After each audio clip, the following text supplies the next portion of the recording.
Hi, Nita! Happy birthday! Alam mo, kahit hindi tayo nakikita in my heart, deep inside, I always think of you. Alam mo, I am thankful with your family kahit wala ako dyan. Nandyan ang aking mga representatives. Nandyan si Karen, diba? So, your birthday. At namimiss ko na yung friends natin.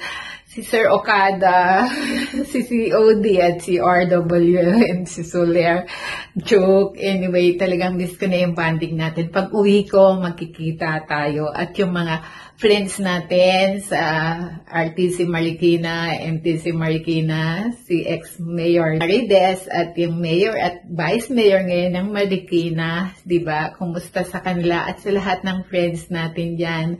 Anyway, magkikita tayong muli. At to your family, I love them. Again, Nita, happy birthday and wishing you a day filled with love, laughter, and good vibes.